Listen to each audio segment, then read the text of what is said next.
Giga Shanghai a accéléré ses exportations de 453% en septembre 2023. Eh ben, donc le chiffre, on l'avait vu précédemment. Les dernières données de la CPCA montrent que Giga Shanghai a livré 43 507 véhicules sur le marché intérieur en septembre.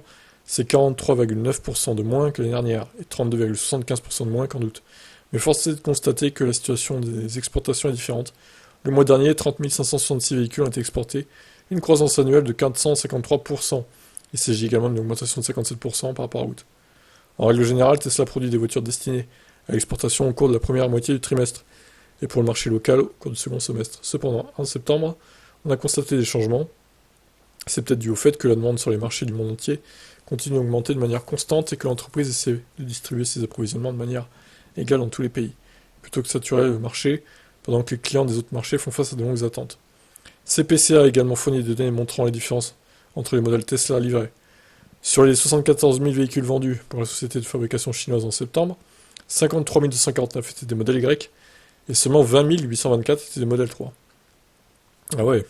Grosso modo, trois quarts des modèles c'était des modèles Y, quoi. Il convient de noter que Tesla a commencé à vendre le modèle 3 mis à jour en septembre, mais n'a pas encore accéléré sa production, qui a changé de vitesse à mi-août.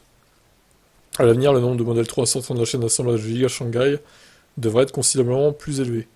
Tesla a livré 139 000 véhicules en Chine au cours du troisième trimestre, ça représente 32% des livraisons mondiales de 435 000 véhicules. Au cours de cette période, l'usine a exporté 82 893 véhicules, une hausse de 22,3% par rapport à l'année dernière.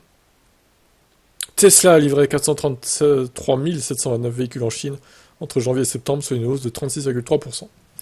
Voilà, encore une invasion de chiffres à digérer, mais bon, au moins c'est clair et c'est détaillé, quoi. Je vous laisse commenter tous ces bons chiffres de Tesla.